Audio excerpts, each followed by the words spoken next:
So in this segment, we're going to be talking about the former diplomat claims Liz Truss made the turnips in truck Brexit remarks. So essentially, we spoke about this story at the time, actually, last autumn, where former diplomat Alexandra Hall came out and kind of condemned the British government for trying to force diplomats to tell lies. Foreign Secretary Liz Truss told a right-wing American think tank in August 2019 that the only people in Ireland concerned with a no-deal Brexit were farmers with a few turnips in the back of their truck, which obviously isn't true. Everyone was concerned by a no-deal Brexit, or should have been, because it would have absolutely done so much damage to the British economy. Farmers with a few turnips in the back of their truck.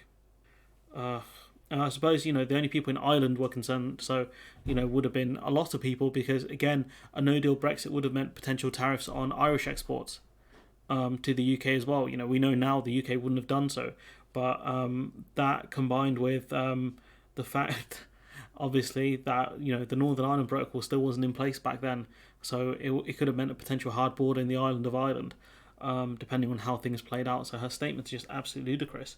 So Alexandra Hall, a former British ambassador to Georgia, and at the time Boris Johnson's Brexit counsellor to Washington, has said she was present when the Foreign Secretary allegedly made the remarks at the Heritage Foundation in Washington on the 8th of August. And, she's talking to an American right-wing think tank and saying to them the only people concerned with a no-deal Brexit would be a bunch of, turnip farmers, essentially. It's just madness. Ms. Hall, who spent 33 years as a diplomat in the Foreign Office, she had an entire career there under multiple different prime ministers, decided this was the last straw, which is just crazy how bad things are.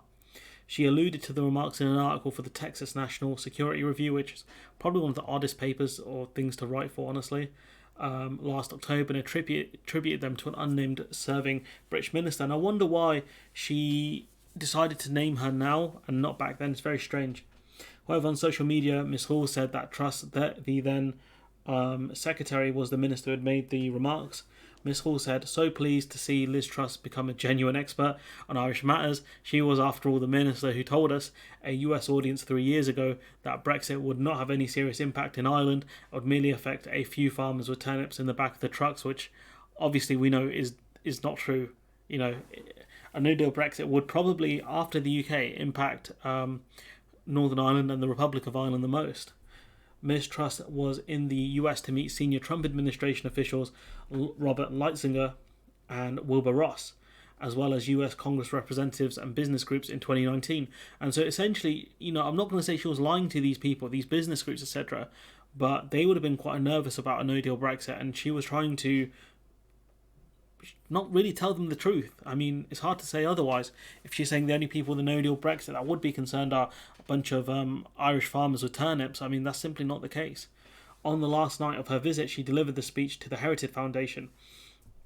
Ms. Hall had said the UK diplomatic corps and civil servants had been required to promote untruths and inconsistencies about the impact of a no-deal Brexit once Johnson became the Tory leader back in July. And you've got to think that it wouldn't be just about lies about Ireland. It might have been lies about the UK. If these business groups want to invest money in the UK, they were probably told a no-deal Brexit wouldn't affect their investments that much, when it absolutely would have done, depending on what they invested in.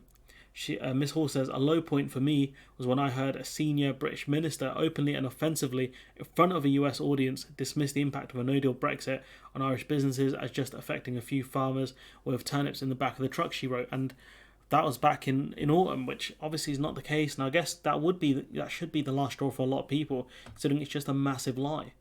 Miss Hall eventually resigned as a diplomat, citing her unhappiness at having to disseminate misleading and disingenuous arguments about the implications of a no-deal Brexit on behalf of the government. Her resignation letter said she had served in the British embassies in Washington, Bogota, New Delhi, Bangkok, and Tbilisi.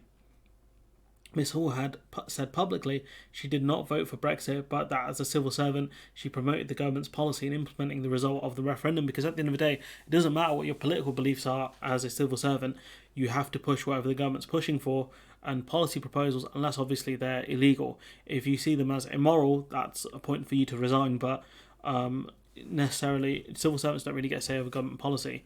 If they're asking you to do something illegal, obviously at that point you have to you get legal advice. That happened when Donaldson tried to stop certain checks happening between GB and NI.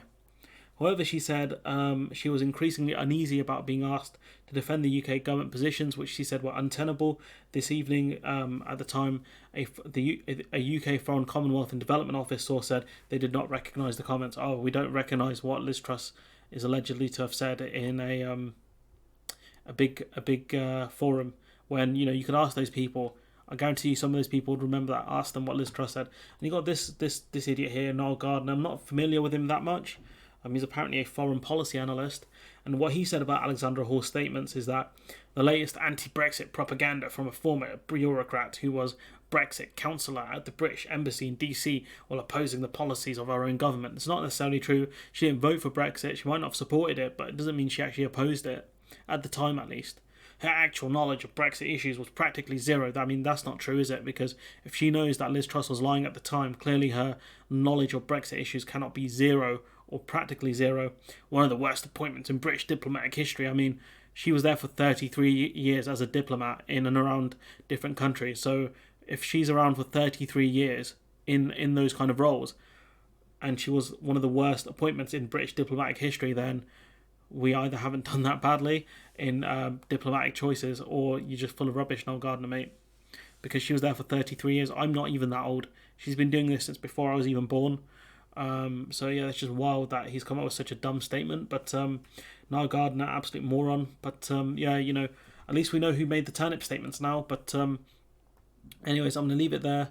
Let me know what you think in the comments below. Like, comment, share, subscribe. Support the channel on Patreon if you can.